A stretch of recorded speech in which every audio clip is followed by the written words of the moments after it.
everybody. Thank you for coming. It's really nice of you, considering that there's a free lunch in the same time.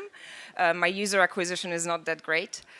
We're going to talk about monetization today and how to develop games with thinking about monetization and thinking about how the game is going to be run from the very, very beginning of the prototyping phase.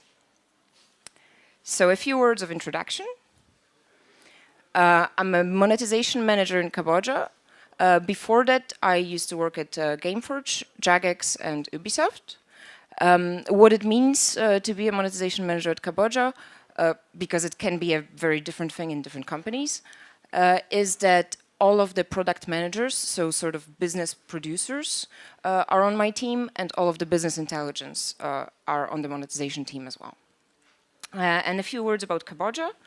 We started as a city builders company, so a lot of casual city building games. And then about 2 years ago, we moved towards mid-core and RPG games. Now our biggest live game is called Mutants. It's on iOS, Android, and Canvas. It's fairly successful. It's a breeding PvP games. So target audience would be male, 16 to about 35. And we have 2 products in the pipeline. One of them was announced. It's called Zodiac. It's been in the news quite a bit recently because we just opened a studio in Dundee to develop it.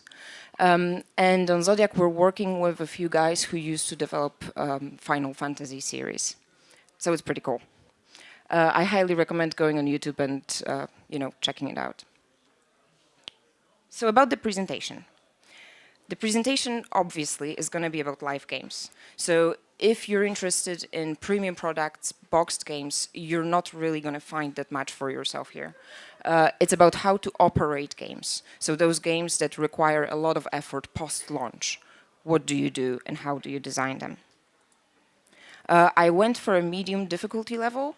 That means that there may be sometimes things that are acronyms or maybe are not really that understandable. If you don't understand something, please raise your hand. And if you don't want to raise your hand, you don't want to speak up in a big crowd, come to me afterwards. Feel free to approach me and just ask later on if anything is not clear to you.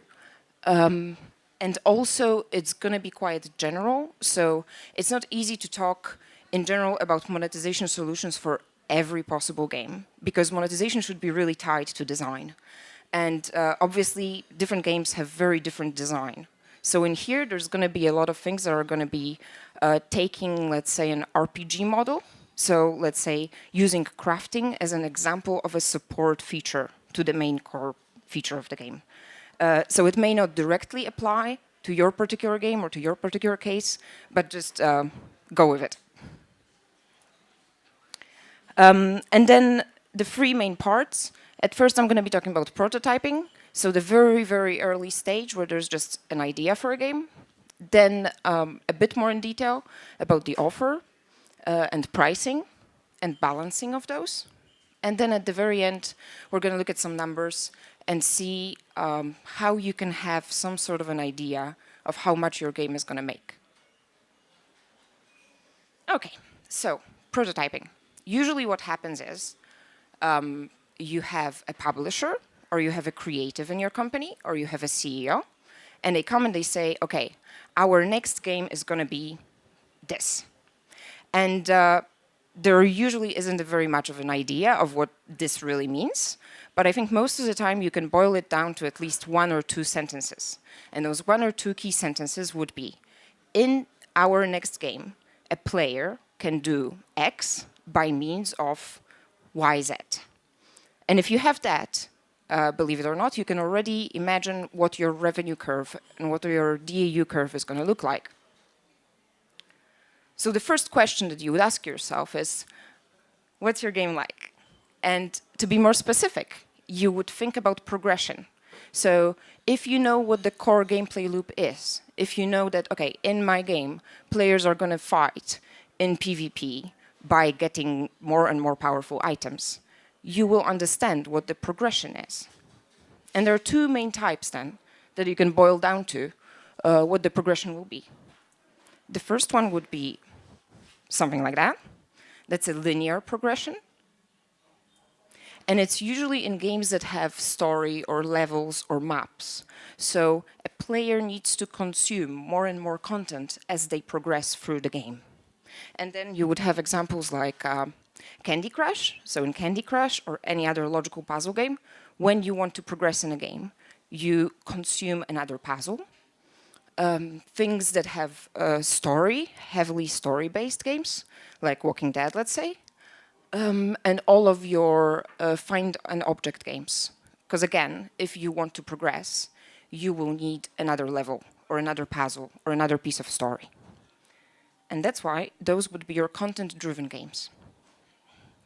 And then there's something like this. And this is a type of progression where you put a player in a loop. So you give them a set of toys, and you let them play with those toys. And they will not need additional pieces of toys to keep playing or to level up.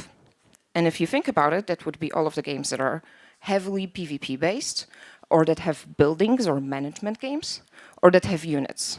And when you think of examples, Clash of Clans, League of Legends, Heyday, World of Tanks, all of the Zynga games, all of the farming games, they would have a player on this sort of loop. And thanks to that loop, you wouldn't really need to care whether your player is level 1 or level 500. They may be consuming still the same content because elements like PvP are self-creating content. So now what it means. What will it mean? Oh, and those are systemic games. Those are systemic mechanisms. What will it mean to have a content-driven game? What will it mean to your running phase? What happens in a content-driven game is that you have your audience. And your audience is like a marathon runner or a sprint runner. They're going to consume your content, and people who are most engaged are going to consume your content the quickest. And they're going to get to the end. And while completing a game for a premium product like Witcher is really cool, people completed it and they're happy and wow. For a free-to-play game, if your player completes the game, that's the death of your product. That's the death of your revenue. So you can never really allow this to happen. So what you do is you need to do this very dirty, bad thing, which is called content and gameplay gating.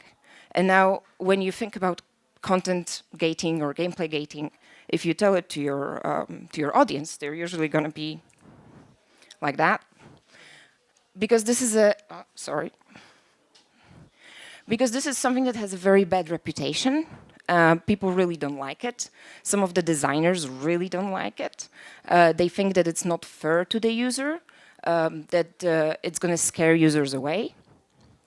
And the reason for it, most of the time, is because a lot of games used very rudimentary, very crude systems for gameplay and content gating, which is energy system or lives. And that created this very bad perception. But when you think about it, you can do it in many different ways. So you can use tickets or different types of tokens or pieces of a puzzle if you have a story to create a gate like this. And if you think about it even more, every game, almost every game that you play, has some sort of content gating by health system and difficulty. So if you die because a monster killed you, or if you stopped playing because you couldn't complete a level, that in its own way also is a sort of gate. And it's just that your perception is different, or a player's perception is different. So when you think about it this way, then, Bloodborne would be gating content more than Candy Crush, because Bloodborne has the craziest replayability ever. You would replay every boss 20, 30 times, and that's exactly the same mechanic. They're, by difficulty, gating you from moving forward. So, from monetization perspective, or from running a game perspective, those elements, the only difference between them would be perception.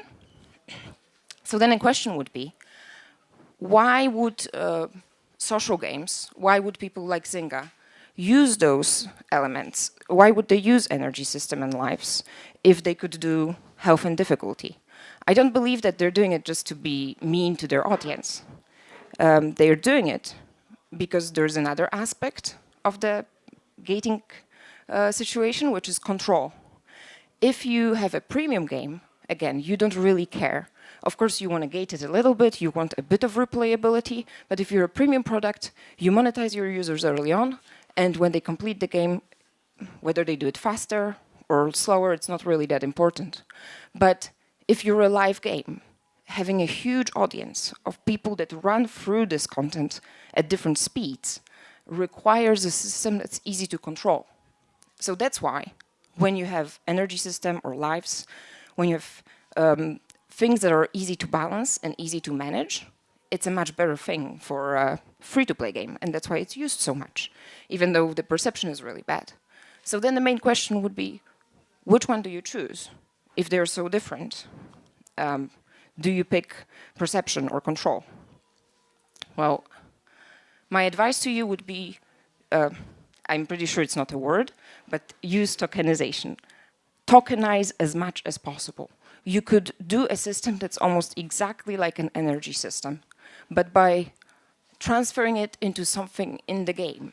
So a piece of story or crafting or elements from the game lore that make up for something bigger and that then allow the user to jump through the gate. That will be much better perceived by the player, and it will be just as easy to control and balance post-launch. Okay, so let's look a bit more at how the running phase would look like. You have your content-driven game, you have your first launch batch, and you have your gates. And then what happens is, again, some of those users will run through it super quickly. So you release more content, and then they run through it again, and you need to release more content and more content. And at the end of the day, this is what the running phase is going to look like. They will always want more content, and you will always need to release more content. And the important thing to remember here is that if you don't, you're going to lose probably the most important part of your user base. Because when you think about it, people who run through content the quickest are your most engaged users, and since they're most engaged, the conversion rate among those users, the amount of money that you make of those users, is going to be the highest. So you don't want to lose them. Out of everybody, your whole population, those are the people that you really don't want to lose. So then what happens is, this is a totally made-up curve, so don't think about it too much. But just to show it, what happens is your DAUs, your daily active users, they're going to look like that. So you would have your launch phase, and you would have your typical spike. And of course, afterwards, you have a natural churn, and that's very normal, no matter which game you launch. There's going to be a bit of churn at first. And then, just like what we've been talking about, those users, some of them are going to hit that wall, the content wall. And the more of them hits it, the lower your DAUs are going to get. And then when you release another batch of content, you're going to be able to maybe get some of those users back, get some of the new ones. And this is going to be kind of how your curve is going to look. And if your DAU curve looks like this, then your revenue curve for sure is going to look like this as well. So this is something that you need to get prepared for. And then I guess the important question for you would be whether the trend of this curve is stable or is getting lower or is going upwards. To know whether the game in the end is going to be ROI positive or not. So then when you look at that, the whole difference between a stable trend or a lowering trend is whether those peaks are higher and higher or lower and lower, and whether those lows are stable or not. And there are three main factors that I can think of that would define that. First one is your gates. So those, how high are they, and how well were you able to balance them? So the key thing about those gates is to make users replay your content, but also not make them so annoying that they're going to churn. And this is the balance that you're going to try to strike. Second thing would be your acquisition power. So if you have a huge acquisition budget and you can buy all the users you want, then that's fantastic. Or if you have a very good deal with your platform provider, so if you have a very good deal with Apple or Google or Facebook, or if you're your own platform provider, so you have like a PC-based, browser-based game, then you're going to be able to pump more users in here. And the third thing would be putting some sort of systemic elements at the base of this curve anyway. So even if you have a game that's mainly content-driven, if you can provide some sort of systemic solution for people who are here, so for people who run out of your content, and if you can give them something, some systemic thing, maybe procedurally generated content, if you can give them something like this to keep playing while they are waiting for another batch of content, then this is going to keep your lows a little bit higher. Okay. So now let's look at systemic games.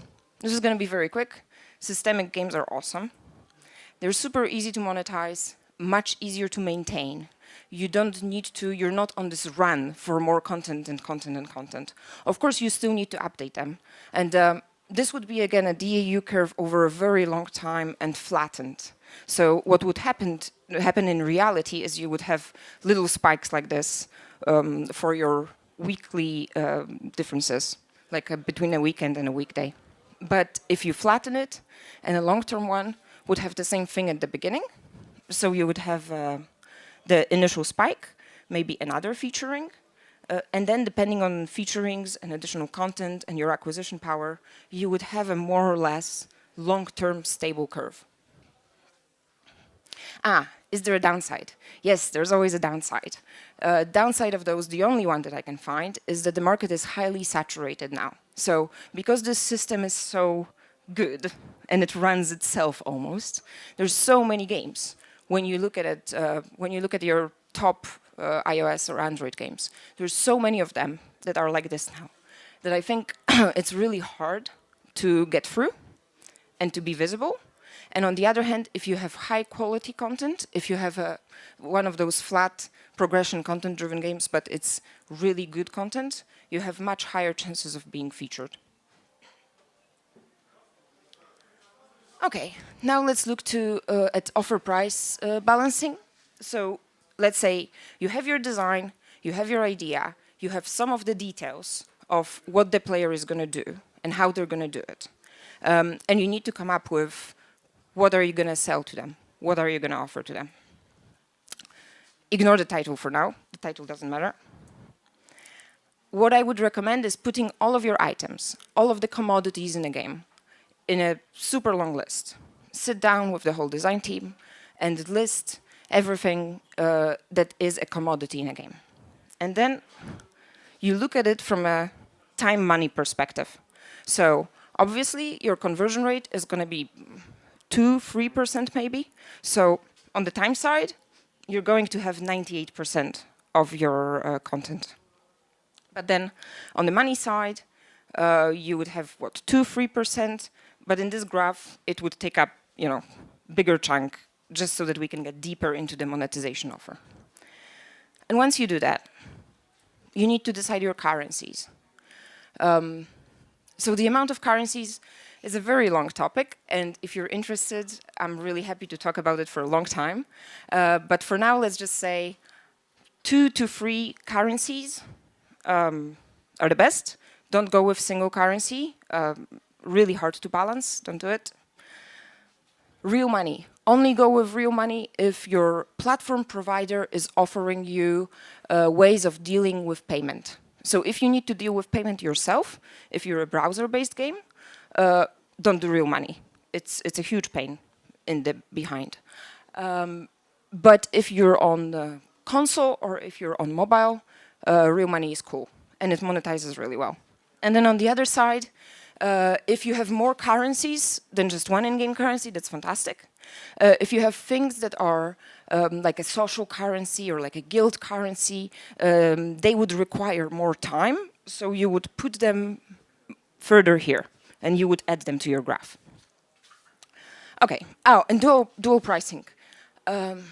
Dual pricing is nice and it's fun, really hard to manage again, but very good if you have a game that doesn't have too many things to offer, but you really care about being fair. So think League of Legends. Think League of Legends. Not many things to offer, but very important to be fair. Dual pricing, so 2 prices on 1 item, offer a user a feeling that they can get everything in a game with time, or they can get almost everything in a game with money. Okay, so what we have here, again, those would be 98% of items, are all of the core mechanics items. So your core gameplay, your support features, quests, if you have quests, consumables, those kind of things. Then here, don't think about it too much yet. I'm going to zoom in on it in 2 slides. You have all of your premium offer, from things that are more affordable to things that are less affordable. And if you do have real money, you would put things that are super crazy awesome for real money, and that you never, well, not only they're super crazy awesome, but also you don't ever want to allow people to get them just with time, because it would give them too much power. I can post the presentation somewhere as well. Okay, so, let's go back. All of those things, then, when you look at it, they become your currency sinks. And when you look at currency sinks, it's really good to consider currency sources as well. And it's a similar graph. Putting everything on a graph is really makes things easier for me. So you get your currencies, and it's the same thing. If you don't have real money, obviously you don't put in real money. If you have more soft currencies than one, you put more soft currencies here, and you have your hard currency, your premium currency. I think dividing it between limited supply or main source is quite good, is quite important. And then you ask yourself a few questions. This first one is not a question. Banks should be the only source of large amounts of hard currency. There's no exceptions. There's no buts. If you allow people to get your premium currency from anywhere else than a bank, then you're not running a free-to-play game. Well, you're running a fully free game. Because if they can get hard currency mainly with time, then there's no reason for them to ever buy anything. So don't do it. Bank. Oh, and please don't ever go into the other way around. There's been a few companies that tried allowing people to sell things back for real money. It's terrible, terrible to manage. Now, is hard currency available via gameplay? So are you going to give people a bit of your premium currency through the things that they do in a game? Yes, most of the time, yes. But then what do you want to give it to them for? Achievements, I think, are a good idea. And all of the incentives for things that are important to you. So I would say replayability. Remember, we just talked about those gates. Replayability, super important. Social stuff, if you care about social aspects. Retention, reactivation, daily login, all of those are similar. So I would give people hard currency for things that are important to you, that you want to incentivize. Is there exchange between soft and hard currency?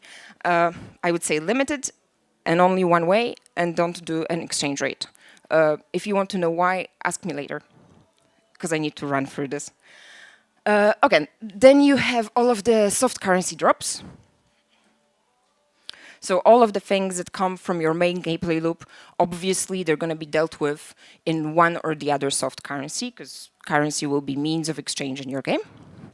And then another important question would be whether you want to drop your premium currency in environment, and whether you want to drop your quest rewards with the hard currency as well. And I would say yes, again, most of the time. Because then if you give people a small amount, if they complete all of the tasks that you want them to complete, to get engaged in a game, if you then reward it with enough hard currency for them to aspire to get something bigger after, let's say, a week of playing, that's really cool. So that's why usually yes. Price balancing. So you have your currencies figured out. And you did all of the sinks and all of the sources, and now you need to figure out how much will you charge people for all of those different items. So this is the obvious part. You draw yourself a line with the price. Low would be as low as like a few cents, equivalent in your hard currency, and high would be really as high as you dare to go, or as high as your players are going to pay. But then a very cool way of looking at it, and I think a very useful way of looking at it, would be to add yourself another line, which is repeat purchase.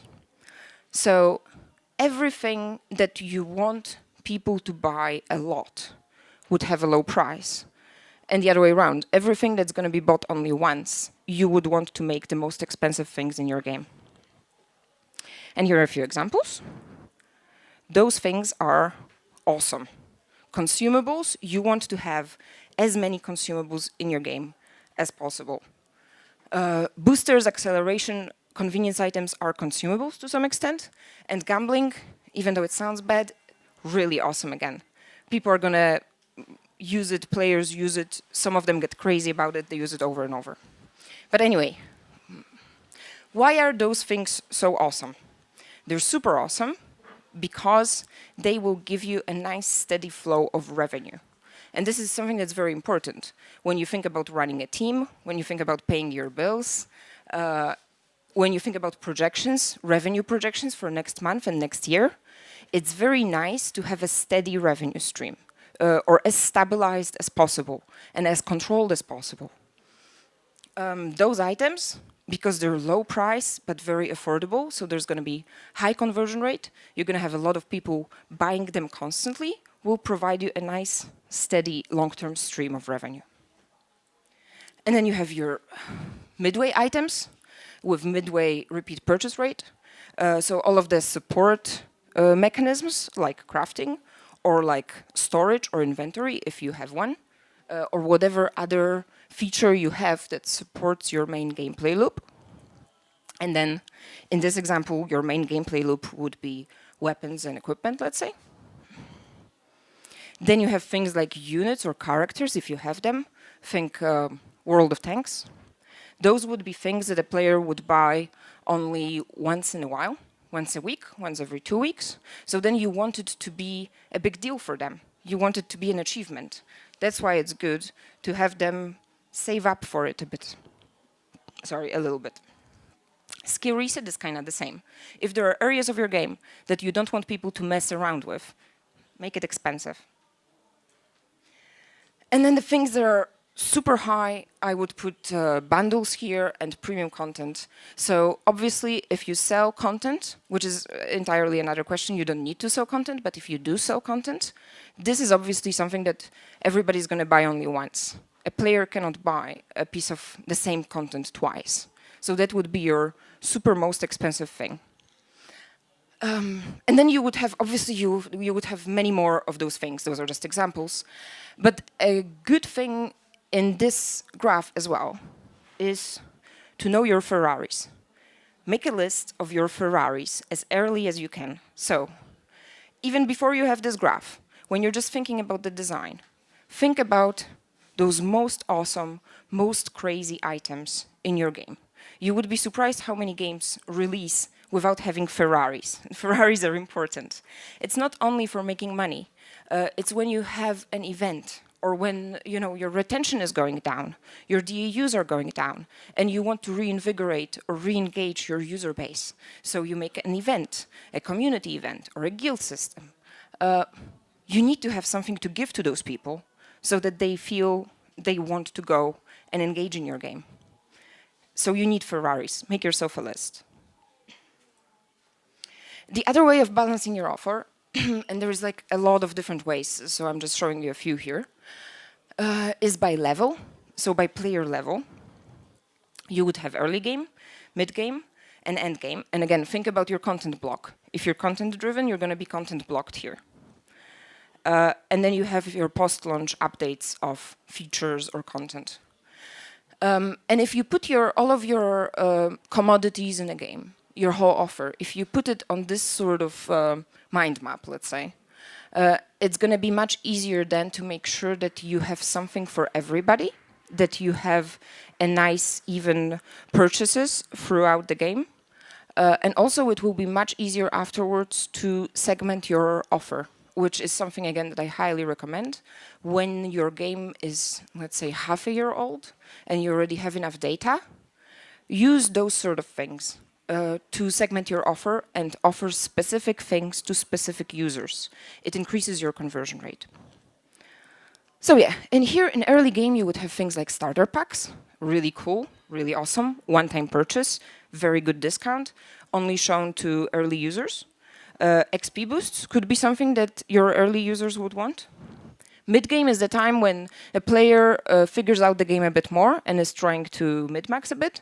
So you would get all of those support features that they're getting into. Those would be the items and convenience items. And then end game. End game would be your super awesome stuff, your show-off, badass stuff. So if you have, again, if you have premium content or premium units, something to show off, power items to be badass, vanity items, use those. And obviously post-launch, when you develop new features and you want to add new features to the game or you want to add new content to the game, there should always be one or two things that you can offer for premium currency for those. And if you have events, then of course they would be post-launch as well. And those would be your Ferraris, again. Remember about your Ferraris. Okay, last part, the numbers. When you try to project or estimate how much your game is going to make, I used totally fake KPIs here, so please don't pay attention too much to the data. The data, it would be possible to happen. It's not unrealistic, but I tweaked it in a way that nobody can ever say this is data from any game that I ever worked on. But it's possible. This sort of calculation would be the way for you to calculate your revenue, post-launch, before launch, whatever. And there are two ways of doing this. There are two ways of arriving at that. If you have shareholders, or you have the board of directors, or you have a manager who tells you the game is supposed to make $2 gazillion, then, well, it doesn't really matter what's here. You put $2 gazillion here, you divide $2 gazillion by amount of days, and then you just make everything else fit to $2 gazillion, because at the end it needs to be $2 gazillion. But if you're curious to check how much it's really going to make, or whether it has a chance of making $2 gazillion, then you need to start with a base. I would advise starting with a base. And your base would be, not this, please don't use this. If you have a previous game that you can get numbers for, use it as a base.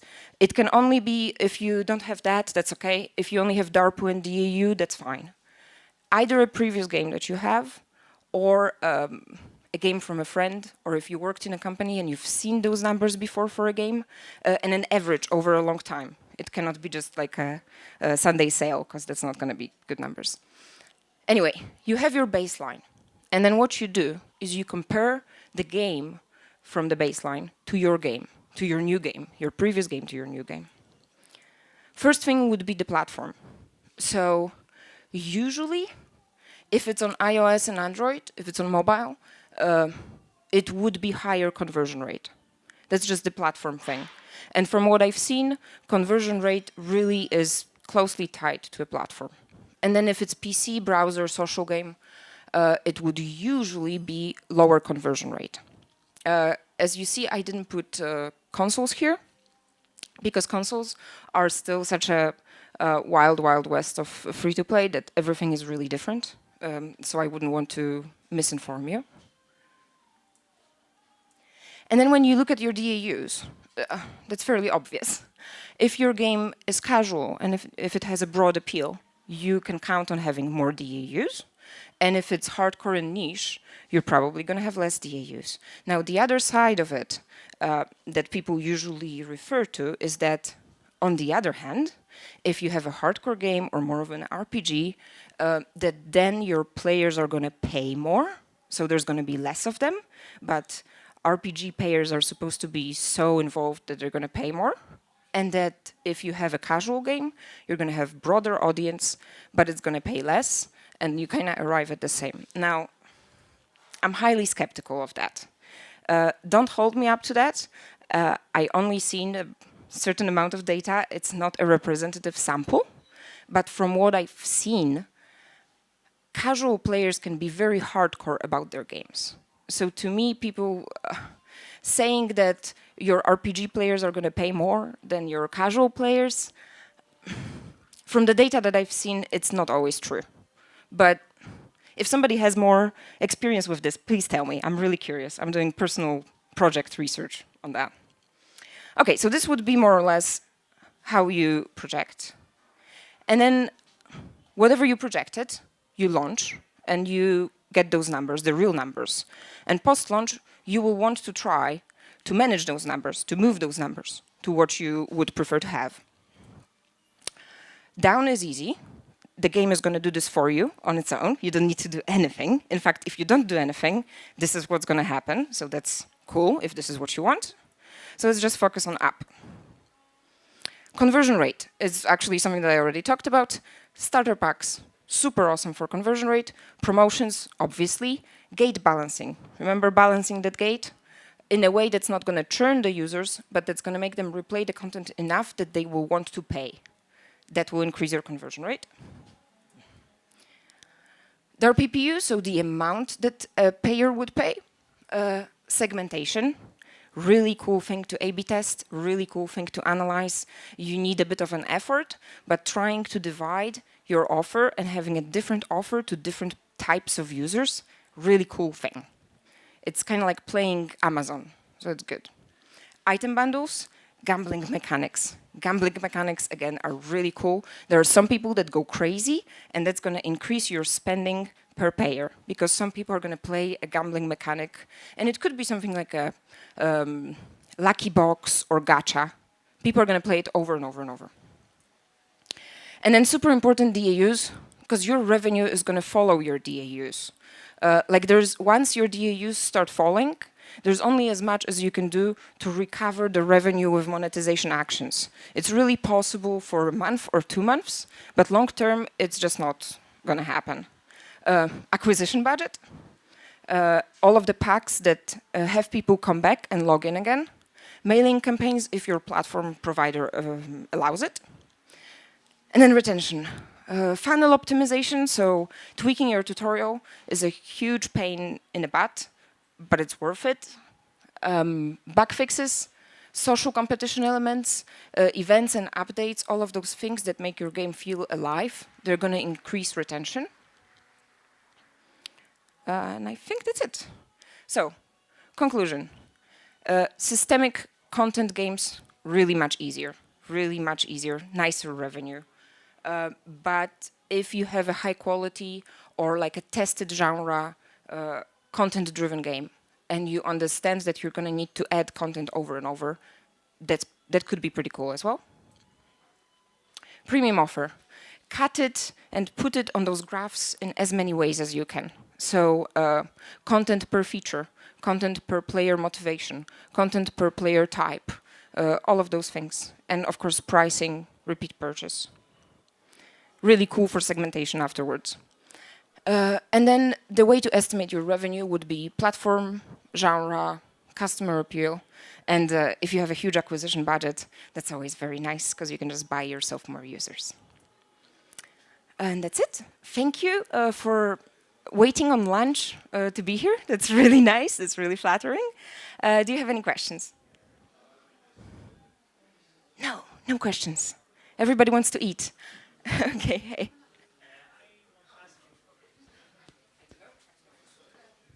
Thanks. I'd like to ask you, what do you think about systems that exchange hard currency into soft currency? Okay, so that was in one of the slides before. Oh, the question was systems that exchange hard currency into soft currency. Yes, not the other way around. Not soft currency into hard currency. Hard currency into soft currency would be good not to lock yourself into an exchange rate. And how you do that is, ideally, you would not put your soft currency in an offer with a permanent price, because at some point your game is going to mature, and when the game matures, you have inflation problems very often, so too much currency, too many items in the game, and when there is too much currency and you have a fixed exchange rate, well, you can always change the exchange rate, but if you got a player used to this exchange rate, then of course they're going to get pissed off if you're changing it on them. So the way I would go about it is releasing, either doing what like Heroes Charge does, which is you are allowed to buy it once a day, or you release bundles of soft currency in hard currency pricing once in a while. And that way you're able to balance it, you're even able to A/B test it, and analyze it and optimize it over time. Yeah, does it answer your question? Cool. Anybody else? There should be someone for it, shouldn't there? Thank you. I've got a question about soft currency, because there are people who are going to play the game a lot. I mean, like streamers and people who do it professionally. So over time, they will collect so much of a soft currency that there's nothing else they can do with it than just hold it. And people are often complaining that they need to have something that can dump the soft currency on, they can spend it. So do you think converting soft currency into hard currency with some sick ratio like 1 to million is really a bad idea in this case? Okay, so the question was about what happens when people get, and inevitably they will, you're absolutely right, more and more currency as the game matures. Yeah, there is an idea, as you said, of putting hard currency for soft currency once in a while. There are other ways around it, I would say. You could put items that are usually available in hard currency in soft currency as well, and that gives you more control over what happens and where this hard currency is spent. You can rebalance your drops, even though that's, of course, risky. But mostly allowing people... Oh, and you can develop a new feature, a new gameplay feature that will drain that currency. But yeah, mostly if you want to do monetization things for soft currency to drain it, and it's definitely worth it, develop an item that would usually be monetized, or even better, that has been monetized a week before, 2 weeks before, and then release it for soft currency.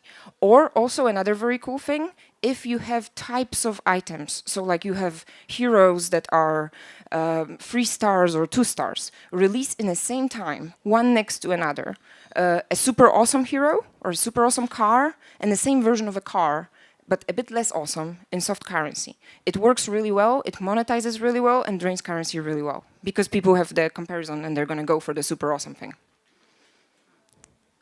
Cool. And there's also a problem with draining hard currency with time, so that's also something to deal with. Anybody else? No. Everybody wants to eat. Okay, cool. Thank you very much. It was really nice to talk to you. And enjoy your lunch.